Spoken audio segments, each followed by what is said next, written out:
Assalamualaikum warahmatullahi wabarakatuh.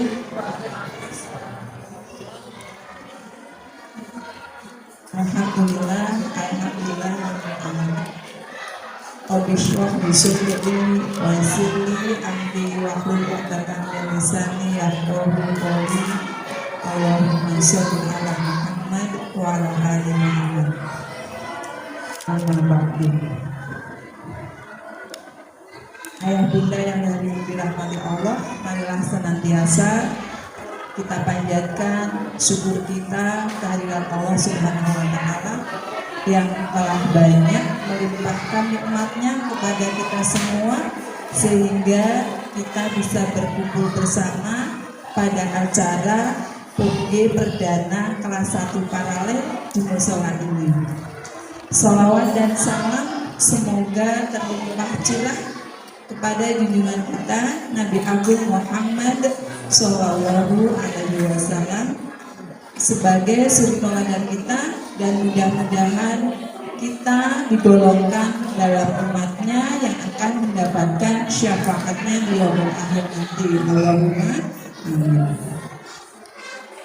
Di sini saya sebagai pembawa acara izinkan untuk membuka acara siang hari ini. Mari kita buka bersama-sama acara PUBG perdana kelas 1 paralel dengan membaca basmalah bersama-sama. Bismillahirrahmanirrahim. Terima kasih. Mudah-mudahan atas izin Allah dengan bacaan basmalah tersebut acara hari ini dapat berjalan dengan lancar. Acara yang selanjutnya yaitu tilawah yang akan disampaikan oleh Ananda kelas 2A surat An-Naba. Silakan Samihah bisa maju.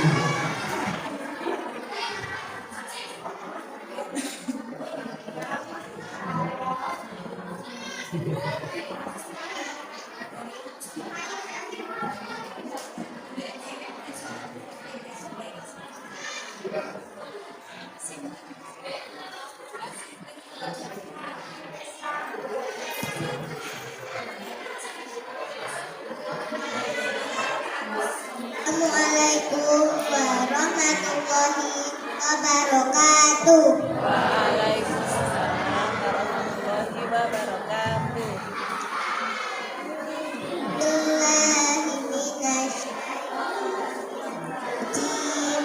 Bismillahirrahmanirrahim. Amma yatasa'alun naba'il 'adzim alladzi hum fihi mukhtalifun. Alla saya'lamun thumma alla saya'lamun. Alam naj'alil arda mihada wal jibala awtada wa khalaqnakum azwaja wa ja'alna nawmakum subata wa ja'alna al-laila libasa wa ja'alna an-nahara ma'asha wa banayna fawqakum sab'an shidada wa ja'alna sirajan wahhajan talna minal muksirati sajjajah nukhrija bihi habban wa nabata jannatin alfafa inna yawmal fasli kana miqata yawma yunfahu fi fatuna afwaja wa futihatis sama'u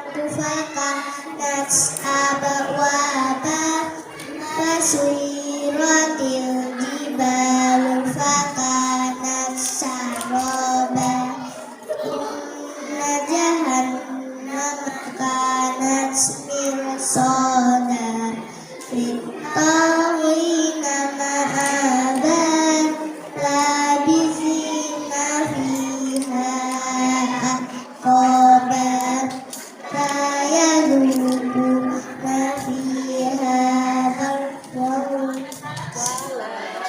Roba Ahamimah wa ghasaqah Jaza'an wifaqah Innahum kanu la layar yarjuna hisaba Fa'adzabu bi ayatina kitaba wa kulla syai'in ahsaynahu kitaba Fadhuku falan nazidakum illa adzaba Inna lil muttaqina mafaza hada'iqa wa a'naba wa iba asroba wa ka'san bihaqa la yasma'una fiha lagwan wa la kizaba Jaza'an min rabbika adha'an hisaba Rabbis samawati wal ardi wa ma bainahuma rahman wa ma bainahuma rahman la yamlikuna minhu kitaban Yakulu wal malaikatu soffal yatakallamun la yatakallamuna illa man adina lahu rahman wa qala sawaba Dalikal yaumul haqq faman syaa attakhadha ila rabbih ma'aba Inna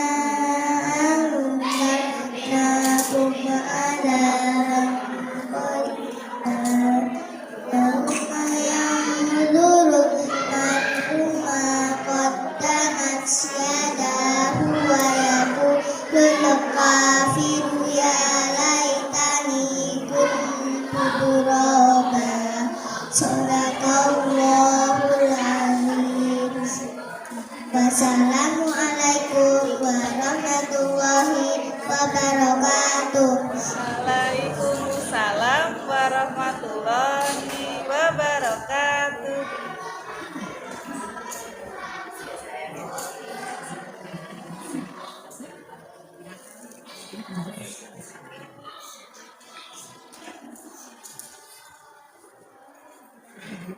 Alhamdulillah, terima kasih kepada anak-anak kelas 2A yang sudah membawakan surat An-Naba. Mudah-mudahan menambah keimanan kita terhadap Allah Subhanahu wa Ta'ala dan memperlancar acara pada siang hari ini.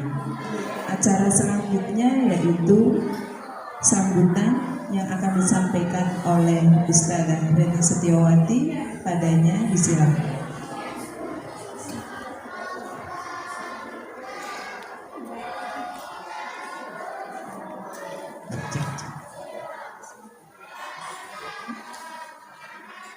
Bismillahirrahmanirrahim.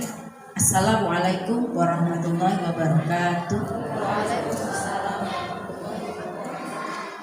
Alhamdulillahirabbil alamin. Asyhadu an la ilaha illallah wahdahu la syarika lah wa asyhadu anna Muhammadan abduhu wa rasuluh. Allahumma shalli ala Muhammad wa ala ali Muhammad. Rabbi shrah li sadri wa yassir li amri wa hlul 'uqdatam min lisani yafqahu qawli. Amma ba'd. Alhamdulillah, puji syukur kepada Allah yang telah melimpahkan begitu banyak berkah ayah bunda semuanya. sehingga kita bisa berjumpa kembali setelah dulu pernah kita berjumpa di tempat yang sama. Semoga semuanya dalam keadaan sehat ayah bunda, karena itu adalah nikmat yang tiada tara gitu, yang sudah Allah berikan kepada kita semua. Tapi yang paling penting adalah nikmat iman dan nikmat Islam yang masih kita pegang sampai saat ini. Semoga nantinya di akhir hayat kita juga masih mendapatkan hidayah ini. Salam dan salam senantiasa tercurah kepada Rasulullah, uswah kita Muhammad SAW, beserta para keluarga beliau, sahabat beliau, dan orang-orang senantiasa istiqomah di jalan Allah. Dan ini adalah bentuk ikhtiar kita untuk istiqomah juga di jalan Allah. Pertama, saya ingin menyampaikan penghormatan yang tiada tara kepada Bunda Susi yang sudah datang di tengah-tengah kita. Beliau ini adalah pembicara yang selalu bersedia untuk direpotkan oleh kita gitu ya, untuk menyebarkan keilmuan yang beliau sudah sangat kuasai gitu. Jazakallahu khairan ya Bunda atas kehadiran Bunda. Tak lupa juga kepada ayah bunda semuanya sudah meluangkan waktu di tengah kesibukan panjenengan semua untuk hadir di forum ini. Dan tak lupa juga untuk teman-teman guru tim kelas 1 yang sudah men-setting acara ini, yang sebetulnya ini adalah program sudah lama kita gagas begitu ya, ternyata qadarullah baru sekarang terwujud begitu ya. Yang kedua, saya sampaikan permintaan maaf dari Bapak Kepala Sekolah yang tidak bisa hadir untuk memberikan sambutan menyambut kehadiran panjenengan semua, dikarenakan beliau ada acara dari JSIP Pusat gitu. Semoga di lain kesempatan beliau bisa bersama. Terima kasih juga untuk panitia-panitia dari kegiatan ini, tidak hanya dari sekolah ayah bunda. Panitia kegiatan ini adalah bunda-bunda dari kelas 1A sampai kelas 1C insya Allah, yang sudah bekerja sama dalam waktu singkat ya. Kemarin kita baru ketemu hari Kamis, kita bicara ngobrol begitu kayak gimana ya kita mau membuat acara untuk wali murid dari kelas 1A sampai kelas 1C. Alhamdulillah terselenggara. Terima kasih sekali kepada panitia yang sudah bekerja keras. Ayah bunda yang dirahmati Allah, kegiatan ini salah satu dari kegiatan yang kalau ayah bunda ingat dulu waktu wawancara ini juga sudah sudah disampaikan oleh tim wawancara bahwa setiap wali murid yang memasukkan ananda ke sekolah ini maka insya Allah harus punya komitmen untuk menghadiri acara-acara yang disetting dalam bingkai Bina Pribadi Islam BPI Wali Murid. Nah ini adalah rangkaian acara dari program tersebut gitu. Ini disebut sebagai taklim wali murid, yang dulu pernah juga saya sampaikan ketika Pongge Perdana di bulan, kalau tidak salah bulan Juli Juli atau Agustus awal seperti itu. Taklim wali murid yang isinya nantinya berupa kajian parenti maupun kajian keislaman lainnya. Nah diharapkan ayah bunda semua bersemangat untuk hadir, karena forum ini adalah forum kita untuk belajar begitu. Karena menginginkan anak yang hebat, orang tuanya harus hebat juga. Untuk menjadi hebat butuh ilmu seperti itu. Maka disinilah diharapkan kita itu bisa menggali banyak ilmu dari pakar yang insya Allah nantinya akan memberikan wawasan yang sangat bermanfaat buat kita, sehingga nantinya bisa kita praktekkan dalam dalam kehidupan sehari-hari, dari ibadah kita, terutama dari pengasuhan anak seperti itu. Seperti halnya sekarang kita mengambil tema mengatasi kekhawatiran orang tua di awal pendidikan buah hati. Nah kemarin itu kenapa kami men-setting tema ini, karena kami merasa bahwa setiap orang tua, saya juga pernah menjadi orang tua yang anaknya kelas 1 gitu ya. Kadang-kadang ada anak anak saya itu belum bisa baca, belum bisa menulis gitu, bisa nggak ya mengikuti pembelajaran? Apalagi kemarin itu STS, sekarang itu namanya sumatif tengah semester. Kalau bukan penilaian tengah semester, tidak, sekarang STS. Bisa nggak ya mengerjakan? Padahal belum bisa baca, belum bisa nulis, gimana ya caranya, seperti itu. Pasti akan muncul kekhawatiran itu. Beberapa wali kelas itu sudah mendapatkan jawaban. Bu guru, anak saya remedi tidak? Gitu. Bu guru, bisa nggak anak Anda mengerjakan STS hari ini, seperti itu. Itu ada hal yang biasa memang. Nah, nanti kita akan mendapatkan ilmu ya, bagaimana ya supaya kita nggak terlalu worry seperti itu dengan kondisi anak kita yang masih di kelas 1 dengan problematika tidak bisa membaca, misalnya belum belajar membaca atau hal-hal yang lain seperti itu. Nah, kegiatan ini insya Allah akan dilaksanakan setiap 1 bulan sekali ya, ayah bunda mohon diagendakan. Kemudian kalau tadi itu saya sudah melihat kotak infak puter gitu ya, saya menyampaikan di sini, mohon maaf sekali bahwa pendanaan dari kegiatan ini adalah dari wali murid juga, dari infak. Jadi infak yang muter tadi digunakan untuk pembiayaan untuk taklim bulan selanjutnya seperti itu. Jadi mohon diikhlaskan seperti itu. Kemudian selain taklim wali, kita juga insya Allah akan memulai dengan program Qiroati. Nah, dulu pernah saya sampaikan bahwa BPI Wali yang bentuknya adalah pembelajaran Qiroati bersama itu akan dilaksanakan secara bergilir.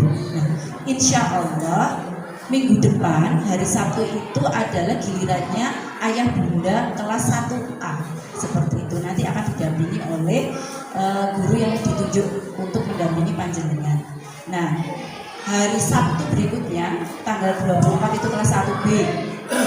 Kemudian awal Oktober itu adalah kelas 1C. Monggo ayah bunda kami ya mohon untuk agenda-agenda ini kita kalau bahasa guyupi, kalau bahasa Jawa kita guyupi bareng-bareng seperti itu ya, supaya nantinya untuk Qiroati ini kan juga manfaatnya ketika dipendampingan di rumah nih. Tapi tidak hanya itu, tapi kita juga belajar untuk memperbaiki bacaan kita, begitu, bacaan Quran kita. Semoga dengan kita mengikuti program Qiroati bersama dengan wali murid dan guru di sekolah, bacaan Qiroati kita semakin baik, bacaan Quran kita semakin baik, sehingga nantinya ketika mendampingi anak itu bisa membetulkan kalau bacaannya salah, panjang pendeknya masih kurang, dengarnya masih belum terlihat, belum terdengar. Itu tujuan diadakannya BPI Wali yang bentuknya pembinaan Qiroati seperti itu. Insya Allah akan mulai minggu depan, waktunya itu 1 jam sebelum kepulangan anak. Jadi sekitar jam setengah 10 sudah dimulai, tempatnya di musola. Insya Allah nanti wali kelas akan mengingatkan. Itu mungkin itu ya, ayah bunda tidak berlama-lama lagi, sepertinya sudah tidak sabar untuk mengikuti acara parenting kali ini. Saya ucapkan sekali lagi selamat mengikuti materi hari ini, semoga bermanfaat dan bisa diaplikasikan dalam proses pengasuhan anak-anak kita. Seperti itu, mohon maaf banyak kekurangannya dalam menyambut panjenengan semua. Terima kasih sekali lagi atas kehadiran ayah bunda semua. Saya tutup. Wassalamualaikum warahmatullahi wabarakatuh.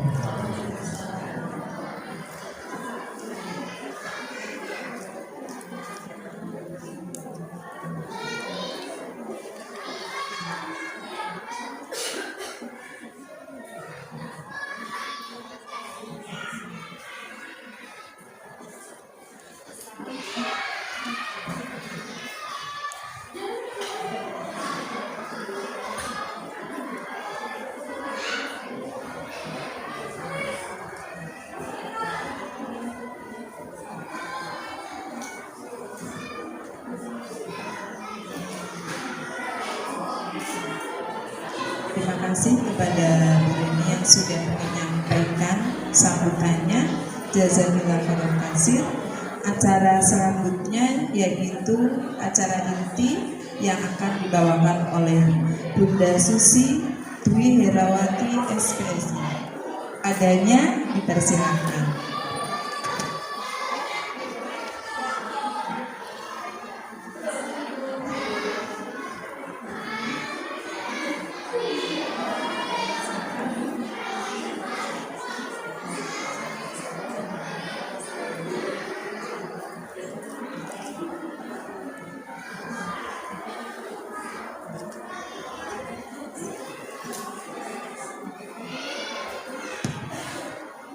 Bismillahirrahmanirrahim.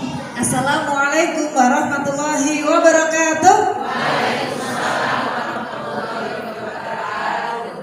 Alhamdulillah, alhamdulillahirabbil alamin. Wassalatu wassalamu ala asrofil anbiya'i wal mursalin sayyidina wa maulana Muhammadin wa ala alihi wa sahbihi ajma'in, amma ba'du. Rabbi shrah li sadri wa yassir li amri wahlul 'uqdatam min lisani yafqahu qawli. Bapak Ibu yang dirahmati Allah, apa kabar hari ini? Sehat semuanya? Sehat badannya? Alhamdulillah. Ada yang pilek? Pilek, batuk-batuk gitu ya, sedikit flu ya. Sebagian ada yang flu ya, flu penyakitnya Rasulullah ya, penyakit ringan. Semoga yang sedang batuk pilek itu menjadi salah satu wasilah digugurkannya dosa-dosa oleh Allah Subhanahu wa taala. Ya. Terlepas dari sakit batuk-batuk pilek, di sini Bapak Ibu saya mau tanya, jiwanya sehat? Badannya sehat, jiwanya sehat? Alhamdulillah, insya Allah sehat semuanya ya. Alhamdulillah, Allah, masya Allah. Senang sekali di pagi yang cerah ini, mendungnya sedikit gitu ya, tetapi hati kita nggak mendung begitu ya. Allah pertemukan kita kembali di forum ini, semoga malaikat-malaikat senantiasa mendoakan kita yang ada di forum ini, forum yang membahas tentang kebaikan akan mendapatkan malaikatnya pada datang ini Bu ya, malaikat mendatangi majelis-majelis ilmu seperti ini, kemudian mendoakan kita dan memohonkan ampun untuk kita, Allah, hingga nanti majelis ini selesai begitu ya. Ya. Bapak Ibu yang dirahmati Allah, perkenalkan saya mantan wali murid SDIT Ulul Albab 1 Purworejo, dan saya senang, saya bangga telah pernah menyekolahkan anak saya di SDIT Ulul Albab Purworejo ini. Bismillah. Atas izin Allah, alumni ya, karena kelas 5 terus kemudian pindah ya, kelas 6-nya pindah begitu ya. Karena suatu hal, karena saya aktivitasnya di ujung Purworejo sana, anak saya pindah begitu ya, tetapi bekas pengasuhan pendidikan sejak dia kelas 1 sampai kelas 5, kemudian yang kelas 1 sampai kelas 4 itu masih membekas sampai sekarang. Salah satunya Kiroati tadi disampaikan ya, Kiroati. Saya tahu metode Kiroati karena saya menyekolahkan anak di SDIT Ulul Albab. Bismillah, atas izin Allah, anak saya lolos masuk seleksi takhasus di SMP IT juga.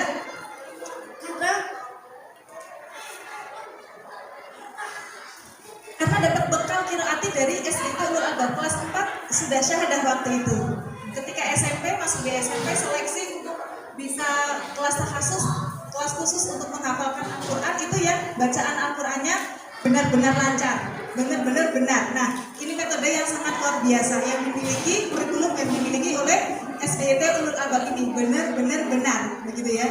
Jadi waktu itu saya sedikit cerita, yang SMP, yang sekarang udah SMA, itu nervous mau ujian seleksi takhasus, kelas tahfidz. Temennya sehari bisa menghafalkan 6 halaman, 7 halaman, aku baru bisa 5 gitu ya. Nah SMP kelas 5 kok baru ya, kayak kita mah ya Allah 5 halaman kok ya Allah itu ya. Tetapi ternyata dia bisa lolos karena sudah punya bekal gitu ya, sudah punya bekal membaca Al-Quran dengan metode Kiroati gitu ya. Jadi dulu anak saya tuh kelas 3 SD main Lego, saya tilawah, itu anak saya dengungnya kurang lama bunda gitu. Tapi kita kan anak kelas 3 SD, semoga nanti di sini seperti itu. Bismillah, atas izin Allah 7 bulan bisa menghafalkan 30 juz dalam waktu 7 bulan kelas 1 SMP.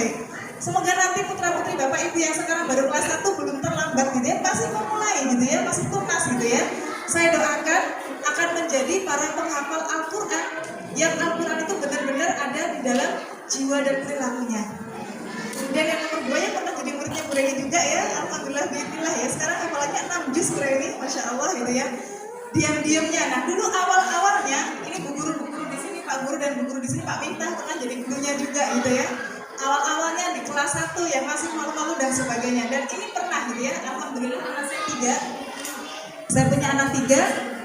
Sekarang SMA kelas 1, SMP kelas 2, dan SD kelas 2. Jadi saya sudah 3 kali punya anak kelas 1 SD ya, sudah melewati 3 kali anak di kelas 1 SD. Sekarang pertanyaan saya, apa yang menjadi kekhawatiran ayah bunda ketika ini di awal pendidikan sekarang? Apa yang dikhawatirkan? Kita ngobrol, saya nggak bikin materi, terus terang aja, memang nggak bikin materi sengaja gitu ya. Sengaja nggak bikin materi karena saya ingin forum di pagi hari ini, di siang hari ini kita lebih banyak diskusi. Jadi menjawab kebutuhan, menjawab kekhawatiran, menjawab apa yang Bapak Ibu inginkan gitu ya. Apa yang Bapak Ibu inginkan, apa yang menjadi permasalahan, kita belajar bersama-sama, kita cari solusinya bersama-sama mumpung anak kita baru kelas 1. Oke. Ada yang mau menyampaikan kekhawatirannya apa?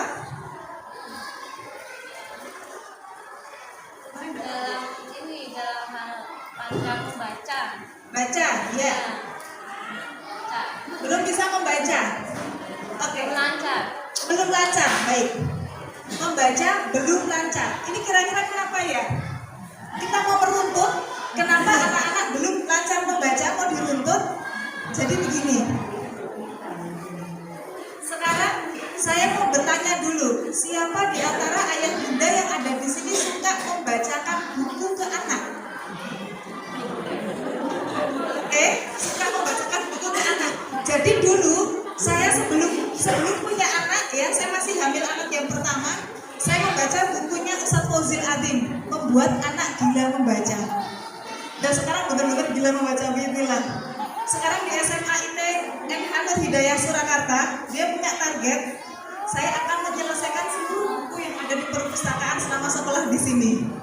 Seluruh buku di perpustakaan. Perpustakanya segede apa? Saya membayangkan sama yang SDT gede mana? Lebih gede lagi. Sama yang di SMP gimana? Lebih gede lagi. Akan menyelesaikan 3 tahun tuh di sini. Aku akan menyelesaikan seluruh buku yang ada di perpustakaan. Dia gila membaca, masya Allah. Termasuk jadi membaca Al-Quran juga senang dia ya. Membaca Al-Quran senang. Bangun tidur ditanya itu ya, habis subuh berapa itu ya? 3 juz, 5 juz, begitu habis subuhnya. Dulu sekolahnya di sini, yang membentuk dari sini dulu, dari SDIT Ulul Amr 1 Purworejo, masya Allah. Ya, yang membacakan buku ke anak 1, 2, ada lagi yang sering membacakan buku ke anak. Nah, oke, tidak apa-apa. Yang jarang tidak apa-apa. Sekarang saya bertanya yang ceritani, bukan membacakan cerita, tetapi ceritani anak ketika mau tidur atau ketika dia bermain. Ada? Ini nanti ada korelasinya dengan kemampuan membaca anak ternyata. Ya, saya sedikit cerita anak saya yang dulu sekolah di sini 6 bulan sudah bisa membaca. Dari bunda gitu ya, 6 bulan kok bajunya lebih kecil dari yang bobo ini, lebih kecil dari yang di depan. Tetapi membacanya bukan ini budi begitu. Membacanya saya bacakan buku cerita. Buku ceritanya ada gambar matahari, ada won-won, terus kalau bulan itu namanya monli, terus apalah gitu ya. Won-won itu tawon begitu, kemudian ada matahari. Kalau matahari namanya siapa ya, saya lupa. Jadi ketika saya lihatkan gambar matahari itu, matahari kan kalau bukan anak bisa senyum, bisa nangis, ada matanya gitu ya. Nah, saya lihatkan gambar matahari yang senyum. Dia gini, gitu. 6 bulan. Saya ingat betul karena saya punya catatan. Jadi 1 bulan anak saya bisa apa, 2 bulan bisa apa, 3 bulan, 4 bulan, 1 tahun bisa ngomong berapa kata, itu saya punya bukunya. 1 tahun, umur 2 tahun sudah hafal, 2 tahun ya, belum masuk tahun belum, sudah hafal 20 lagu, sudah hafal 10 hadis. 2 tahun, adiknya belum lahir, adik yang kedua belum lahir, 2 tahun. Nah, kalau saya perlihatkan buku yang gambarnya matahari nangis, dia nanti kayak gitu. Nanti tak balik lagi mataharinya senyum, dia senyum itu membaca ya, mempola tulisan seperti itu. Oke, ternyata anak yang kecilnya sering diajak bicara orang tuanya, gitu ya, nanti kosakatanya akan penuh. Jadi ibarat wadah, ya wadah ini dibanjiri kosakata yang banyak penuh, kemudian akan luber kemana? Lubernya ke kemampuan bicara. Kalau kemampuan bicaranya luber, ya, dia akan memenuhi wadah lagi, gitu ya. Dia akan memenuhi wadah untuk apa? Kemampuan setelah berbicara, kemampuan membaca. Setelah kemampuan membacanya penuh, ya, dulu TK bacanya sudah koran, gitu, masih TK. Kemampuan membacanya sudah penuh, maka potensi kemampuan membacanya akan luber, ditampung lagi oleh wadah yang namanya menulis. Jadi hubungannya begitu. Nah, saya punya sekolahan. Saya punya sekolahan bayi 3 bulan sampai 3 tahun di rumah. 3 sampai 6 ada di 2 lokasi. Sekarang permasalahannya, anak-anak itu banyak yang terlambat bicara. Sampai sekarang saya tuh rekrut guru khusus, ya, okupasi. Okupasi itu dari Fakultas Kedokteran jurusan okupasi yang, tetapi ini bukan terapi bicara, nanti beda lagi, ya. Ada terapi perilaku, okupasi ini terapi perilaku, ADHD, autis, gitu ya. Kemudian gangguan emosi, ini ke terapi perilaku, okupasi. Kemudian ada lagi terapi bicara, beda lagi kuliahnya. Tetapi memang banyak dijumpai anak-anak sekarang pada speech delay, terlambat bicara. Dan kemudian kemarin saya juga ngobrol dengan teman terapis dari RSU, gitu ya. Ternyata banyak pasien yang anak-anaknya mengalami telat bicara. Tetapi telat bicaranya bukan karena faktor organik, ya, bukan karena faktor saraf-sarafnya, tetapi kurang terstimulus oleh orang tua. Orang tua sekarang jarang, nyun sewu, menyusui sambil ngobrol. Jarang, ya. Kalau menyusui tangannya gimana? Biasanya gimana kalau lagi menyusui tangan satunya? Dengan HP, begitu, ya. Saya tuh punya murid 2 tahun. Di jam istirahat siang, dia belum bobo siang. Murid saya itu duduk, umurnya 2 tahun, ya, duduk. Kemudian kakinya selonjor begini, disilangkan begini. Terus dia gendong boneka-bonekaan. Terus dia tuh pakai kardus bekas, gitu ya. Tangannya gini. 2 tahun, umurnya 2 tahun, anak perempuan. Bener-bener dia berperan sebagai ibu yang boboin sambil mainan HP. Bener-bener. Ada, saya lihat sendiri. Ibunya guru, gitu ya. Jadi bener-bener dia gini. Ini bonekanya ditaruh, ya, karena ada mainan boneka-bonekaan, ya, untuk yang murid umur 3 tahun ke bawah, ya. Ini. Padahal itu ya gak dia main. Itu kan terus saja, gitu ya. Jadi gini, Masya Allah. Jadi ternyata modelnya seperti itu. Kemudian ada juga murid, gitu ya. Kita lihat dulu dari ke belakang dulu, ya. Kita tarik ke belakang dulu bagaimana pola pengasuhan ketika mereka masih kecil sebelum masuk SD. Dia merasa begitu tidak? Berkomunikasi dengan anak, menyusui. Ketika menyusui, tuh gini dulu, ya. Kemudian kita melihat ke anak kita, bisa meningkatkan kecerdasan. Ternyata begitu. Tetapi kalau di samping HP itu beda, kualitasnya beda. Begitu juga dengan Bapak. Ini ada penelitiannya, saya pernah ikut seminarnya sama seorang dokter, gitu ya, seorang dokter yang konsen di dunia menyusui. Bapak, kalau istrinya menyusui, ditungguin tidak? Tidak, Yus tinggal ngapain yang lain, begitu. Padahal ketika istri tinggal kerja, gitu ya.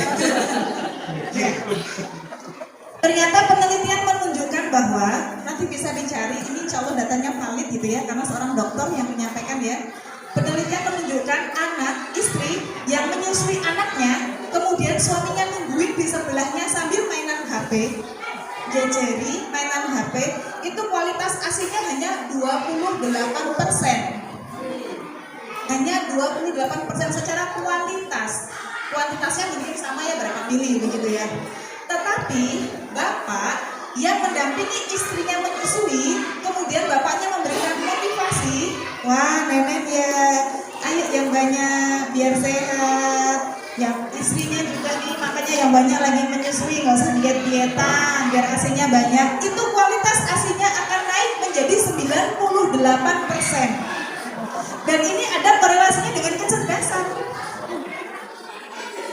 Bisa nggak Pak? Tinggal kerja. Tinggal kerja gimana gitu ya. Tapi ternyata begitu. Besok kalau program punya anak lagi, istrinya penyusui ditungguin, istrinya ditepuk pundaknya. Nanti kualitas asinya menjadi bagus.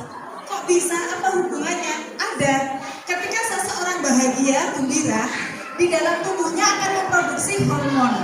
Namanya salah satu hormon yang diproduksi ketika bahagia adalah hormon oksitosin atau hormon kasih sayang.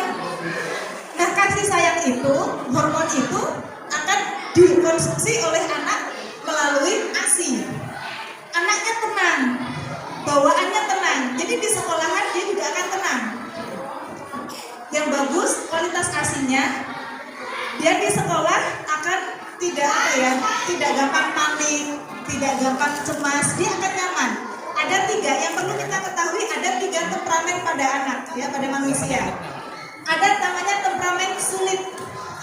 Ada temperamen sulit. Temperamen sulit ini contohnya kayak gimana? Anak diantar sekolah, kemarin SD misalnya, dia ngamuk, guling-guling, tidak sesuai apa yang dimau, guling-guling dan sebagainya. Temperamen sulit. Kemudian ada slow to warm up. Temperamen butuh pemanasan dulu. Malu diantar ke sekolah, nggak ayo masuk, gitu sampai dorong-dorong ibunya masuk gitu ya. Ini model anak saya kedua kayak gini. Malu, tetapi tidak sulit gitu ya. Dia hanya butuh waktu untuk adaptasi. Kemudian temperamen yang ketiga, easy going. Easy going itu anaknya mudah, temperamen mudah. Jadi dia hari pertama masuk sekolah, udah saling dadah ibu, dadah bapak, dadah uli gitu, enak gitu ya. Ini model-model yang pertama, gitu. Anak saya pertama kayak gini modelnya, gampang akrab sama orang. Terus bagus yang mana gitu ya? Easy going bagus. Kemudian yang slow to warm up itu pemanasan ini juga normal. Cenderung introvert gitu, cenderung malu, dan ini masih normal. Tetapi kalau sudah dijumpai anak itu sering temperamen, ini perlu dievaluasi. Ada apa? Bapak Ibu, sebelum kita jauh mendidik anak, mau tahu nggak kayak gimana sih kepribadian saya itu, kepribadian kita itu seperti apa? Pengen tahu nggak? Pengen tahu? Pengen. Lihat anaknya.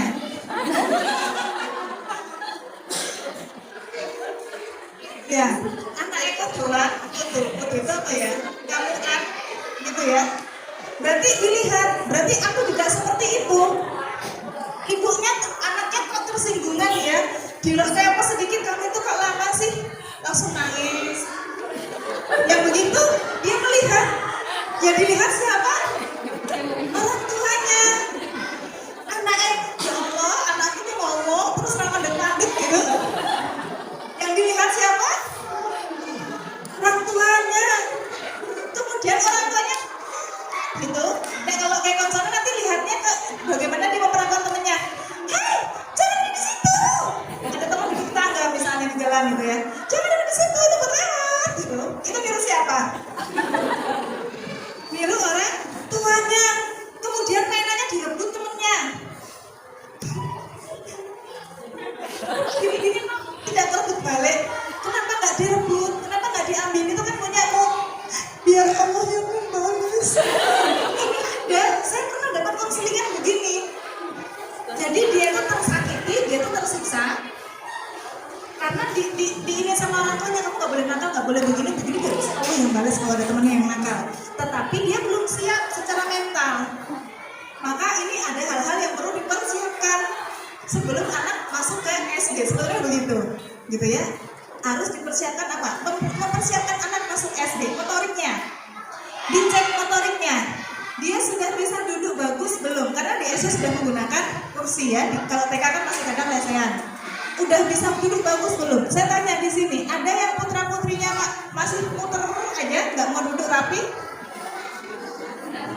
Ada nggak? Ada. Kalau misal pun duduknya tuh ubek gitu. Balanan baik. Biasanya lari-lari. Anaknya sering lari, sering jalan, sering mobile, begitu ada. Sekarang saya tanya yang ada dulu pas kecil merangkak tidak? Merangkak ngesot beda loh ya. Merangkak pakai dada atau pakai tangan? Pakai tangan kanan kiri. Merangkak di usia berapa? Teorinya 1, 2, angkat kepala, 3, 4, tengkurap, 5, 6, duduk, 7, 8, merangkak, 9, 10, rambatan. Teorinya gitu. Dan merangkak ini butuh waktu 2 bulan. Anak yang tidak merangkak, ya, kita petani dulu ya, masalah anak-anak ya. Saya pernah punya anak kelas 1, saya juga punya murid. Saya punya SD Bapak Ibu, saya punya SD, namanya Proste Bangsa Islamic School. Jadi ada di murid-murid SD juga. Merangkak itu keseimbangan koordinasi otak kanan dan kiri. Coba. Kalau kakinya kiri kan tangannya kanan gitu kan ya. Nah, apa yang terjadi kalau anak tidak merangkak dengan sempurna? Kan ada yang duduk ngesot, ada yang mengkurap tiarap begitu kan ya. Nah, apa yang terjadi? Maka koordinasi otak kanan dan kirinya ada bermasalah sehingga dia kurang fokus. Anak dulu dibacain buku tuh matanya lihatnya kemana-mana gitu. Nah, sudah tahu kan? Oke. Kemudian anak yang tidak merangkak dengan sempurna biasanya dia kurang betah duduk lama. Ya kok nggak betah gimana? Karena tulang sininya menjadi tidak kuat menopang badannya. Biasanya anak yang tidak merangkak kalau nonton TV sukanya ngelesot. Ada karpet milih ngelesot kayak gitu. Misal pun duduk di sofa, duduknya tuh yang ngelesot kayak gitu. Nah ini yang tidak merangkak. Nah terus gimana kalau sudah kelas 1 SD? Tetap diajak merangkak sehari 15-20 menit selama 2 bulan. Insya Allah nanti otak kanan kirinya akan lebih seimbang, dia akan bisa lebih fokus, dibacakan buku, melihat papan tulis, belajar, menulis, akan lebih fokus dan bisa duduk lama. Dia tidak tersiksa duduk lama karena tulang bagian belakang ini tidak sakit. Pernah ada klien anak SMA, laki-laki, ganteng ya, tinggi gitu ya. Dia datang konsultasi karena dia sering jatuh, gak ada apa-apa di sekolahannya, udah SMA. Terus dia malu gitu ya, malu sama teman-temannya. Kemudian datang, kami ngobrol gitu ya. Coba telepon ibunya, dulu kecilnya merangkak apa tidak? Ternyata betul, kata ibunya, enggak, kamu dulu gak merangkak, kamu tuh ngesot terus jalan kok gitu. Oh iya benar, di situ ya. Jadi ini nanti juga bisa bermasalah, sebagian orang ya, tidak selalu ya, bisa bermasalah sampai dia dewasa, ada potensi begitu. Saya punya guru yang kecilnya tidak merangkak juga, dikit-dikit gitu. Karena kalau untuk duduk lama itu akan tersiksa. Jadi bukan salah anaknya. Aduh muridku, anakku lari-larian terus nggak mau diem. Oh tapi merangkak kok Bu, 2 bulan. Oke, kita cek. Dia suka minum susu berapa botol sehari, atau suka makan manis, gula. Ini juga bisa berpengaruh terhadap keaktifan anak. Ini dikurangi. Oh anak saya merangkak, tapi kok aktif banget. Berarti yang dikurangi susunya. Makanan yang mengandung gula dikurangi. Kacang hijau itu juga bisa merangsang anak untuk terlalu aktif. Ini bukan hiperaktif ya, aktif gitu ya. Kalau hiperaktif diagnosanya harus ditegakkan oleh ahli. Siapa dia? Dokter anak, bisa psikolog, psikiater, atau ya ada yang boleh menegakkan, nggak boleh ngatain anakku hiperaktif, itu hiperaktif, nggak boleh sembarangan. Butuh dites, butuh diobservasi lebih lanjut begitu. Sudah ketemu jawabannya ya untuk anak-anak yang belum bisa fokus. Kemudian anak yang belum bisa fokus ketika melihat buku, itu biasanya dari mana? Dari gadget. Kenapa? Kemarin belum lama kami habis mengadakan parenting gitu ya, pembicaranya profesor dari UGM, psikolog dari UGM gitu ya. Ternyata ada bayi 6 bulan yang kalau diambil gadgetnya dia nangis, nanti kalau dikasih lagi dia diem. Padahal baru 6 bulan, lebih kecil dari yang digendong ini. 6 bulan. Apa yang terjadi? Ternyata otaknya itu sudah merespon sensor dari gelombang gadget tadi. Jadi begitu didekatkan, otaknya juga akan merespon, akan enak-enak saja gitu. Tapi kalau diminta itu ya, itu sudah kayak, itu belum kecanduan sebenarnya, tetapi bagian dari sensor gelombang itu yang sudah dia respon, yang sudah direspon oleh otak anak anaknya, padahal kondisi otak bayi itu kan, kepala bayi itu kan masih sangat tipis ya, masih sangat rentan, dan itu kena gelombang, kena radiasi gadget. Saya pernah punya murid 7 tahun, ya seusia putra putri bapak ibu yang ada di sini, 7 tahun, disekolahin di tempat saya, tapi masih ditaruh di TPA, penitipan anak, belum ditaruh di SD. Dia tidak bisa mangap. Kenapa tidak bisa mangap? Karena ternyata hasil diagnosanya dari ahli dia disampaikan ke kami, dia wajahnya ini sudah area sensor motorik halusnya di sini sudah terkena radiasi gadget karena dia selalu disandingin gadget sejak umur 3 bulan. Jadi anak ini kalau mulutnya nggak bisa buka. Kalau kami mau ngasih minum itu kasih sendok dulu gini, nanti baru ditetesin pakai sendok. Untuk kasih minum air putih aja perlu pengorbanan begitu. Terus kalau dia lihat HP gurunya, kan gurunya kadang-kadang fotoin anak ya, dokumentasi ya. Nanti dia akan menunjukkan perilaku kayak orang sakau. Umurnya 7 tahun. Jadi begitu dia lihat HP, dia lihat tab, lihat kayak gini, lihat laptop, dia akan seperti ini. Sampai begitu, umurnya 7 tahun. Perempuan, ini murid saya.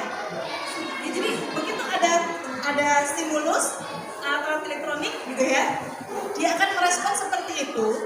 Dia tidak akan berhenti kalau belum dikasih. Begitu ya. Jadi mumpung baru 7 tahun gitu ya, baru 7 tahun bisa dikurangi, bisa lebih dimonitor lagi dalam menggunakan gadget. Kemudian full color yang ada di gadget itu juga bisa mengurangi fokus anak melihat gambar-gambar. Ini kan full color ya, menarik ya. HP kan begitu. Kemudian dia lihat papan tulis yang cuma kotak putih. Tertarik enggak? Nah ini juga seperti itu. Di sekolah kami ada aturan anak sebelum sekolah tidak boleh pegang gadget. Kalau anak mau sekolah udah pegang gadget dulu dari rumah, ya Allah, gurunya menderita untuk mengkondisikan anak. Angel banget gitu ya Allah, untuk mendapatkan konsentrasi anak itu akan kesulitan. Gitu ya. Oke. Fokus, kita bahas ke fokus. Dilatih. Kalau anaknya udah gede, udah 7 tahun, tadi kecilnya tidak merangkak, bisa dilatih merangkak atau dibawa ke dipijit kayak gitu ya. Dipijitin ke fisioterapi juga bisa. Atau diajak merangkak. Makanya di TK itu ada kegiatannya, ada guru TK nih. Ada kegiatan berobos begini ya, meja ya. Ada ban, terus itu bukan buat ibu-ibunya kalau jemput gitu ya. Itu buat merayap anaknya, buat merobos. Ini koordinasi kanan kiri merangkak, kemudian fisik motorik gitu ya. Gitu. Nah, kita sebagai orang tua harus paham dulu kebutuhan anak. Ada 4 perkembangan pada anak yang kita harus tahu. Jadi kita tahu bagaimana akan memperlakukan. Yang satu, perkembangan afektif, perasaan. Anak kecil itu dia belum bisa komentar, belum bisa protes, tapi dia aspek afektifnya gitu ya, itu sudah bagus. Dan ini lebih pesat daripada aspek perkembangan yang lain. Ada 4. Afektif, perasaan. Percaya tidak? Ibu kemerungsung, lagi menyusui anak kemerungsung, anaknya rewel. Kenapa udah ini namanya gitu ya. Begitu. Begitu kemerungsung. Ibu menyusui anaknya sambil videonya menyusui anaknya melihat ini. Soalnya apa? Ibu kemerungsung. Aduh belum masak, sebentar lagi jam makan siang. Aduh wes sama anaknya rewel. Atau pagi-pagi ibu kemerungsung, anaknya malah bikin ulah. Ya enggak, dikandangin banget begitu. Oh gitu ya. Ibunya masak, aduh belum matang ini, lawe belum digoreng, anaknya belum mandi, ibu belum jatuh, astagfirullah, coba mana ada begitu. Udah gitu, bantu anaknya pakai baju, ngancingin bajunya kalau meru-meru. Kan lagi kemerungsung begitu, lihat siapa yang pernah alami? Sering.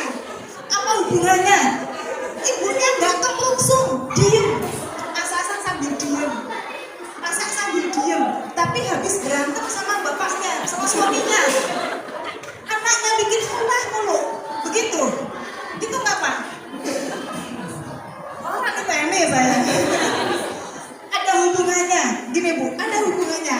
Jadi mengkondisikan anak masuk kelas, anak sekolah itu tuh butuh, nggak cuma butuh kesiapan sarapan, nggak, tidak hanya begitu, tetapi mental ibunya ini sangat dibutuhkan, apalagi kelas 1 SD.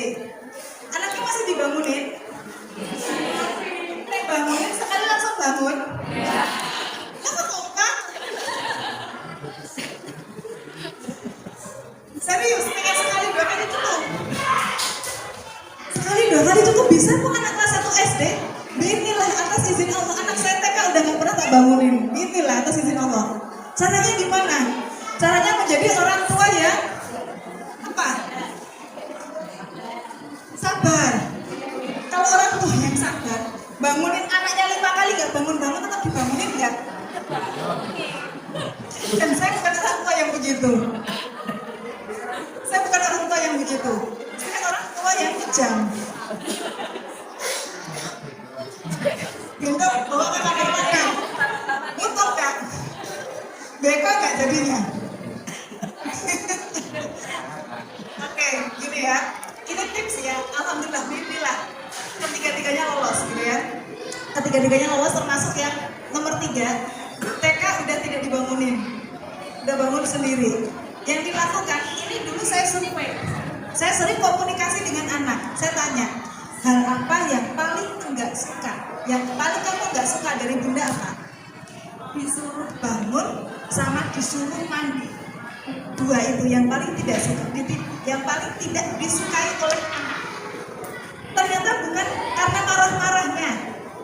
Dan anak-anak itu heran. Saya juga survei ke murid-murid saya gitu ya. Hal apa yang membuatmu tidak nyaman di pagi hari? Marah-marahin ibu, itu juga banyak yang jawab begitu. Oh, ibunya marah-marah ya kalau pagi. Iya, disuruh cepet-cepet.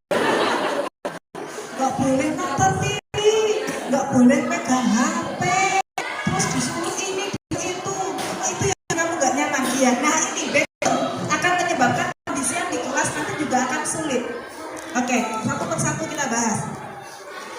Tips ya, ini tips ya dari saya berdasarkan pengalaman gitu ya. Tadi dia nggak suka dibangunin sama nggak suka disuruh mandi. Oke, kalau begitu mulai besok tidak bunda bangunin ya. Bunda bangunin cukup 1, maksimal berapa? 3, jangan 2 ya, maksimal 2. Saya bilang gitu, maksimal 2. Kalau tidak bangun ya sudah, itu yang terjadi tidak bangun. Nanti kamu bangun jam 7:30. Ya berarti berangkat sekolahnya 7:30, bangun 7:30, mandi, sarapan dan sebagainya, sampai sekolah rumah saya di Sucen Bayan.